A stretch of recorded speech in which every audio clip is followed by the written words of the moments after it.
Soybean oil, corn oil, and canola oil are derived from genetically modified plants and are therefore Depop oils. The most genetically engineered plant in the world is corn, which has been altered to have 3 transgenic traits: insect resistance, herbicide tolerance, and male sterility. Soybean and canola have been altered to have 2 transgenic traits: herbicide tolerance and altered oil composition. That makes soybean, corn, and canola oils Depop foods. Palm oil is an environmental killer and should not be used for this reason.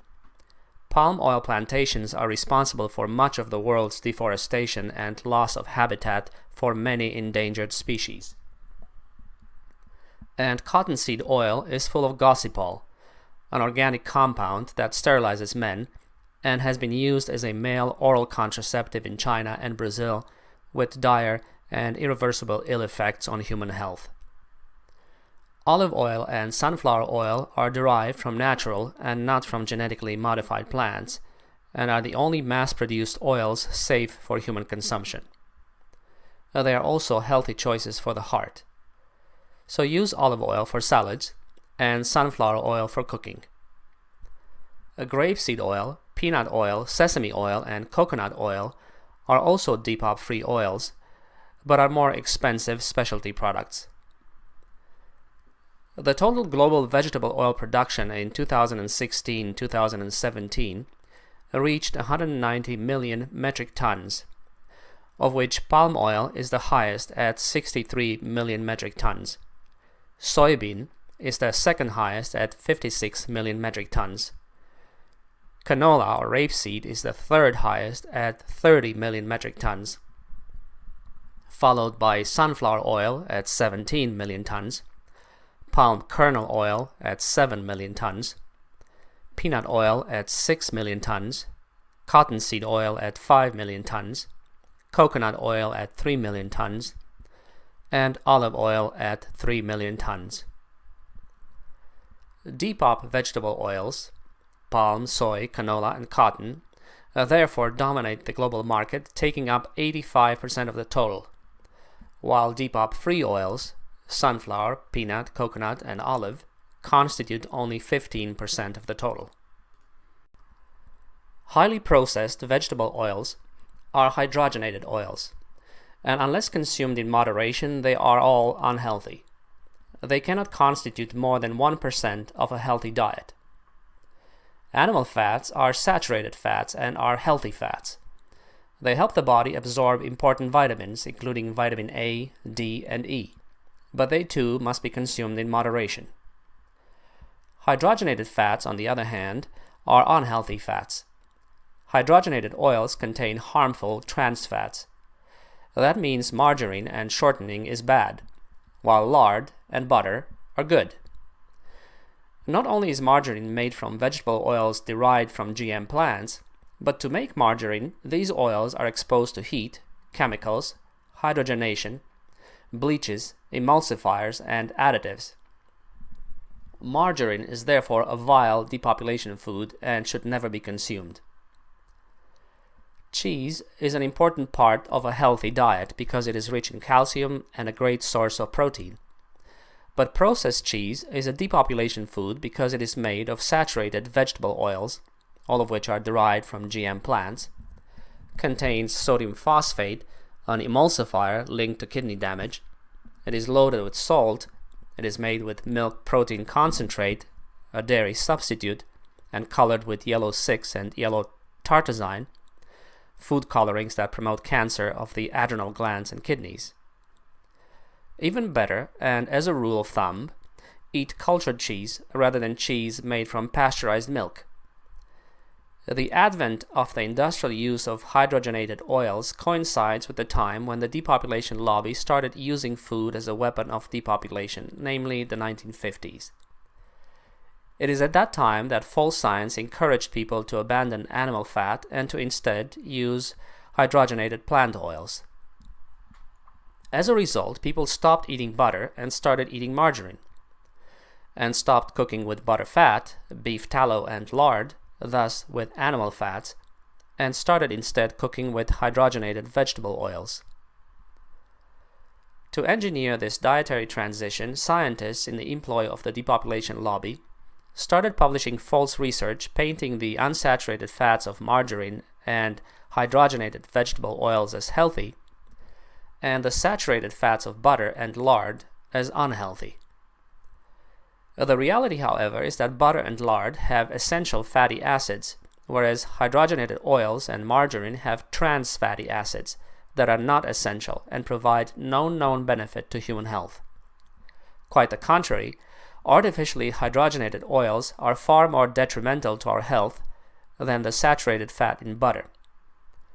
The trans fatty acids contained in hydrogenated vegetable oils and margarine raise the bad cholesterol levels, the so-called LDL cholesterol, and lower the good cholesterol levels, namely the HDL cholesterol, causing coronary heart disease.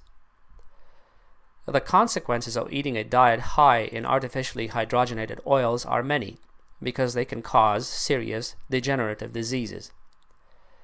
The process of hydrogenating oils produces trans fats, and trans fats are toxic to our systems because they are not seen in nature, and our bodies cannot properly utilize them. Hydrogenated oils are partially responsible for the epidemic of heart disease, breast and prostate cancer, birth defects, type 2 diabetes, autoimmune disease, asthma, and allergies that have gripped the developed world. They alter the structure and flexibility of cell membranes, causing the disintegration of human health on the cellular level, just as the depopulation lobby intended it because it needed a way to shorten our lifespans. Hydrogenated oils, therefore, help the depopulation lobby tackle the overpopulation problem at the back end of life by shortening lifespan.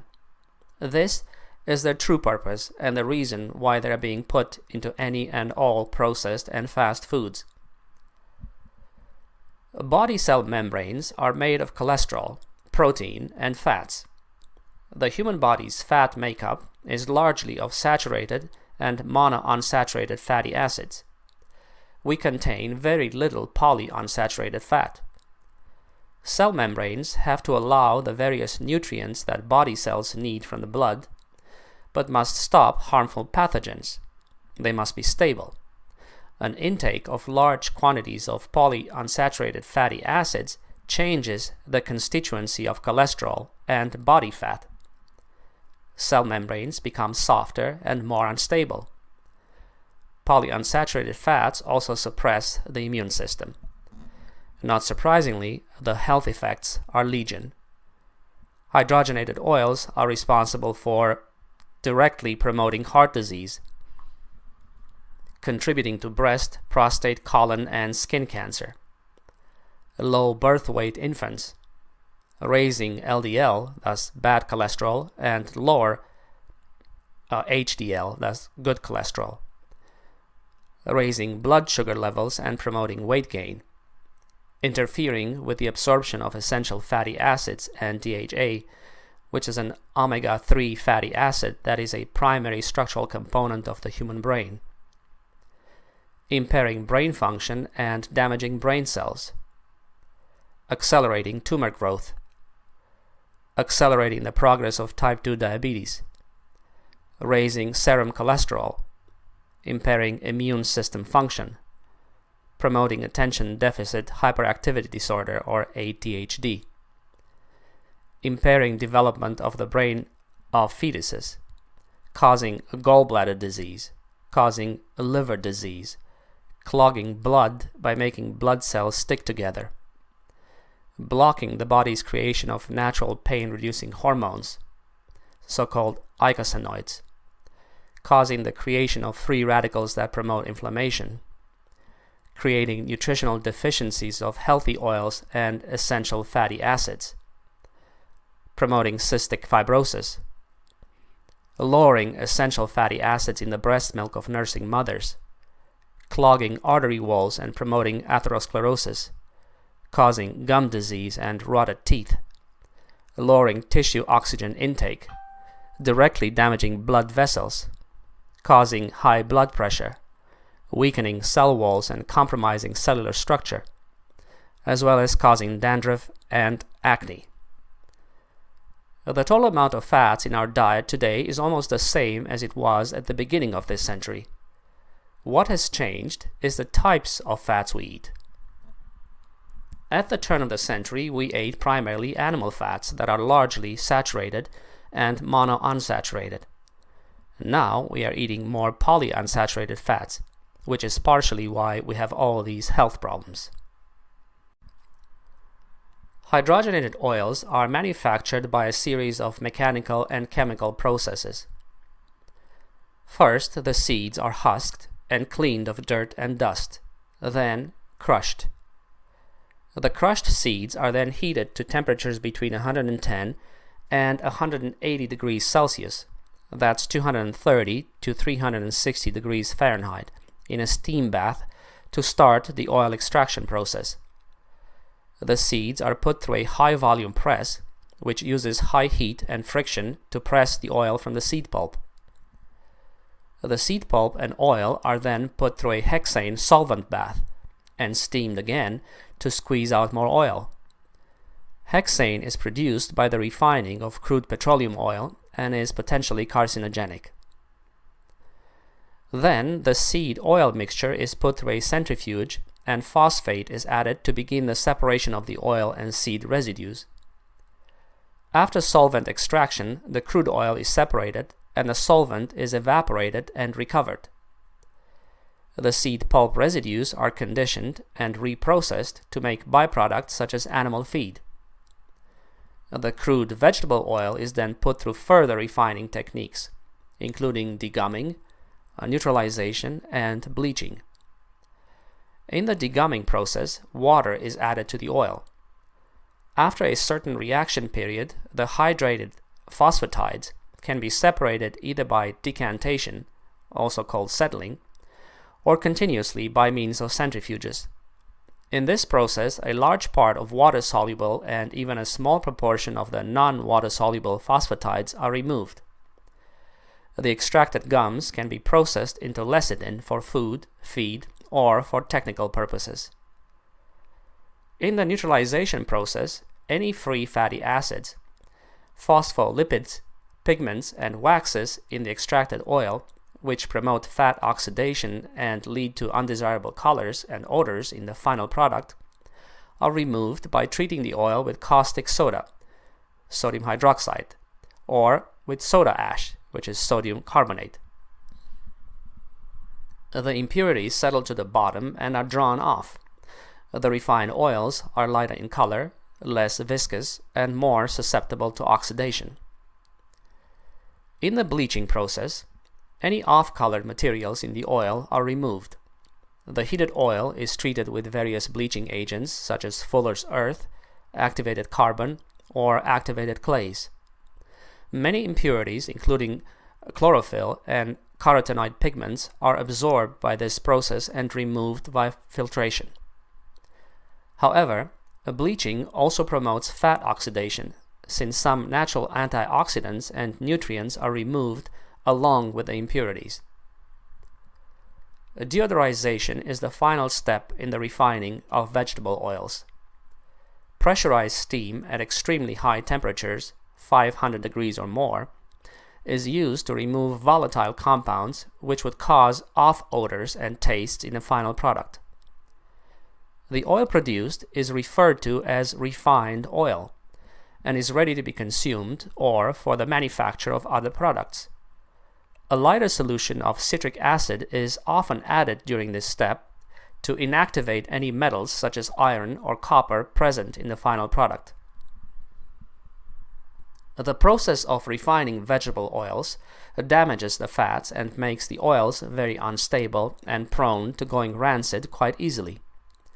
Rancid oils in any form are particularly bad for your health because they introduce cancer-causing free radicals into the body, without the benefit of including an antioxidant like vitamin E. Fat-soluble vitamin E, which protects the body from the ravages of free radicals, is neutralized or destroyed by high temperature and pressure. Butylated hydroxytoluene and butylated hydroxyanisole, both suspected of causing cancer and brain damage, are often added to these oils to replace vitamin E and other natural preservatives destroyed by heat. Margarine is the most widespread and damaging food product made from hydrogenated oils.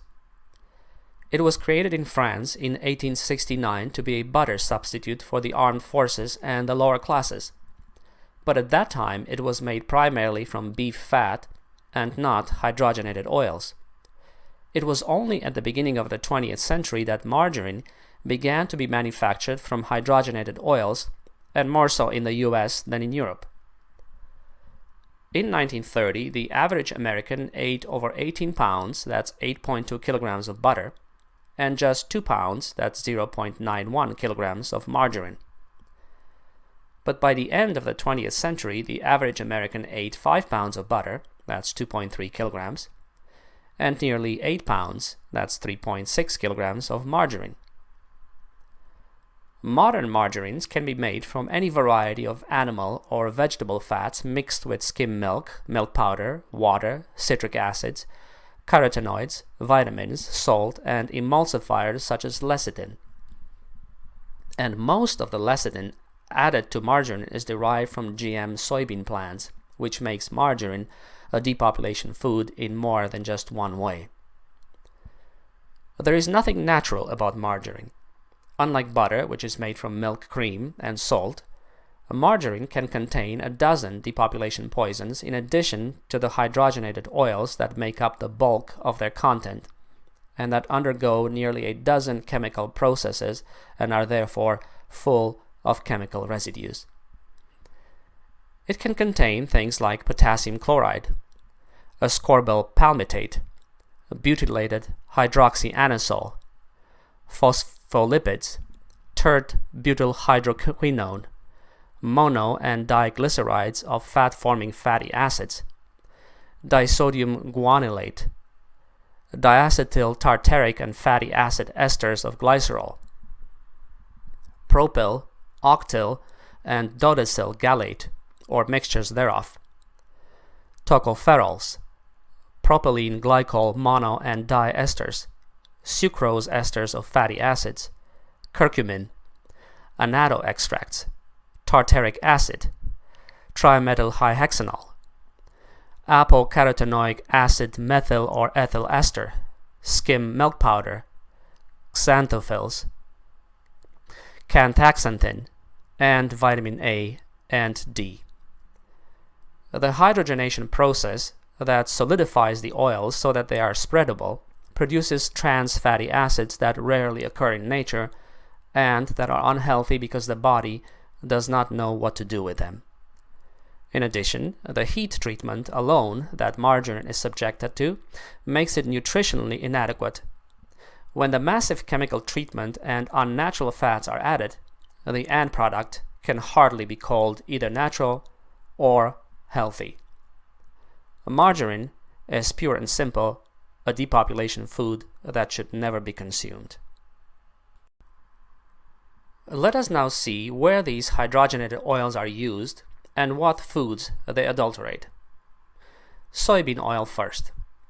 GM soy oil and protein pops up in baked goods. Soy oil and soy protein are used in the manufacturing of breads, cookies, crackers, and other baked goods. Soy protein improves texture, holds moisture, creates cake richness, whitens bread, extends shelf life, reduces breakage and crumbling, improves manufacturing, handling, and machine ability, and apparently improves mouthfeel. Soy protein is used extensively as an ingredient in hot cereal mixes and breakfast bars to boost protein value and quantity. Pasta products can be fortified with soy protein to increase nutritional value. For instance, the U.S. National School Lunch Program uses soy-fortified pastas with 15 to 17% protein content. Soy isolates are used in coffee whiteners, liquid whipped toppings, and pre-whipped toppings. They are also used in sour cream dressings to emulsify fat, control viscosity, and provide textural characteristics. Instant beverages used as meal replacements often contain soy concentrates and soy isolates as a source of protein. Processed meat, poultry, and fish products have soy protein added to them to lower the price.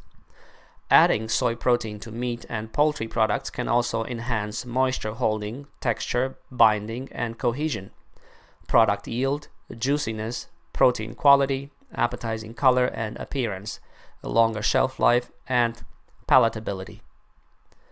A number of dairy analog products have been developed with soy protein, including imitation milk, imitation cheese, non-dairy frozen desserts, coffee whiteners, yogurt, and others. Soy protein lowers cost, improves nutrition, and reduces allergenic response.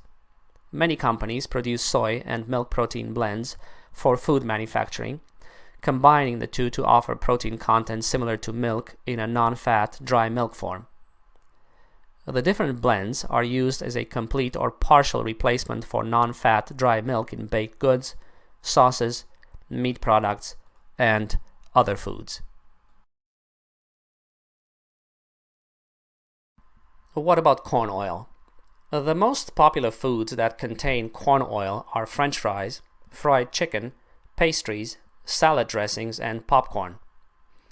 Corn oil is the most widespread frying oil applied for cooking French fries at large fast food restaurants, with 69% of fast food chains in the US using corn oil alone or in mixture with other vegetable oils for French fries, while only 20% of small fast food restaurants serve French fries made with corn oil. Corn oil has a very high smoke point at 450 degrees Fahrenheit or 232 degrees Celsius, which makes it a good choice for frying and deep frying, as its fatty acids won't break down and the oil won't emit smoke. Due to this fact, corn oil is often used for frying chicken. Sometimes it is a component of vegetable oil, also popular in fast food restaurants. Corn oil is light in texture and can be used for baking. Its taste is mild, and it is not felt in baked products. It is often added for baking cornbread and corn cookies, as well as added to muffins and cakes. Corn oil is also a base for salad dressings, mayonnaise, sauces, and marinades. Canola oil. Canola oil, also known as rape oil or rapeseed oil, is used in baked goods and in the manufacture of margarines, salad dressings, certain emulsifiers, and even vitamin E. The meal obtained after the oil is pressed from the seeds is used as animal feed, especially for swine. If it comes from Canada, you can be certain that it is GM canola because 96% of the canola grown there is genetically modified, and you should avoid it like the pest. The industry argues that the genetic modification is contained in the protein of the seed, which ends up in the meal and is fed to animals, but not in the oil, and that therefore all canola oil is non-GM. But that is of course complete and utter rubbish. Now, the GM canola plant from which canola oil is made are among the few plants in the world that have been genetically modified to alter more than just one trait. The canola plant has been genetically modified to lend it two transgenic traits: herbicide tolerance and altered oil composition. Cottonseed oil. The biggest producers of cotton are the countries where cottonseed oil is the hardest to avoid. India produces 1.2 million metric tons of cottonseed oil. China, 1.1. Pakistan, 476,000 metric tons. Brazil, 320,000. The US, 272,000. Uzbekistan, 230,000. Turkey, 182,000. Australia, 109,000. Turkmenistan, 84,000. Mexico, 56,000. Myanmar, 50,000, and Mali 47,000 metric tons. Cottonseed oil is a popular frying oil for the restaurant and snack food manufacturing industries because it is significantly less expensive than olive oil or canola oil and has a high smoke point. It is a favorite for stir-fry and deep-fried foods. The most toxic component of cottonseed is gossypol, which the plant developed to facilitate natural insect resistance. Gossypol, however, is also the most powerful contraceptive found in nature. To make cottonseed oil fit for human consumption, a three-step process of refining, bleaching, and deodorization is necessary to eliminate most of the gossypol. Nevertheless, there is always some left. And knowing how the depopulationists operate, it is certain that they leave just enough gossypol in the cottonseed oil to act as a contraceptive without being detected. The Chinese used gossypol as a contraceptive for males from 1970 to 1986, but abandoned it because it caused hypokalemia, low potassium levels, which leads to fatigue, muscle weakness, and even paralysis. In the mid-1990s, the Brazilian pharmaceutical company Hebron announced plans to market a low-dose gossypol pill called Nofertil, but the pill never came to market. Its release was indefinitely postponed due to unacceptably high rates of permanent sterility of 5 to 25%. The longer the men had taken the drug and the higher their overall dosage, the more likely they were to have lowered fertility or to become completely infertile. In 1998, the World Health Organization's research group on methods for the regulation of male fertility recommended that gossypol research should be abandoned due to its toxicity. Research, however, continues for gossypol as an alternative to vasectomy in Austria, Chile, China, the Dominican Republic, and Nigeria, which means that these countries most likely use gossypol as a covert method of depopulation. Cottonseed oil is found in mayonnaise, salad dressing, pasta sauce, chips, margarine, and baked goods. Depop-free oils. The only mass-produced oils that are Depop-free are sunflower, peanut, coconut, and olive oil, at 17, 6, 3, and 3 million metric tons respectively. But since coconut oil is too high in saturated fats, and many people are allergic to peanut oil, the only two oils for universal consumption that are healthy are sunflower oil and olive oil. Sunflower oil is light in color and neutral in flavor, and has one of the highest concentrations of polyunsaturated fat at 69% among cooking oils. It supplies some monounsaturated fats at 20% and is low in saturated fat at 11%, making it an overall heart-healthy option. Sunflower oil is a very good all-purpose oil because it can withstand high cooking temperatures. Extra virgin olive oil and pure olive oil is also an excellent option. Extra virgin olive oil comes from the first pressing of the olives. This results in an oil that has more flavor and a fruity aroma, and is less processed, meaning it is considered unrefined. It is also typically more expensive than other types of olive oil and contains the most antioxidants. The refined versions of olive oil, called pure, are lighter in color and milder in flavor than extra virgin oils and can withstand higher cooking temperatures. Olive oils typically have the highest percentage of monounsaturated fats among cooking oils. Olive oil is also rich in antioxidants called polyphenols, which are beneficial plant compounds that some evidence suggests may improve heart health. So stick to sunflower oil and to olive oil, and everything will be fine.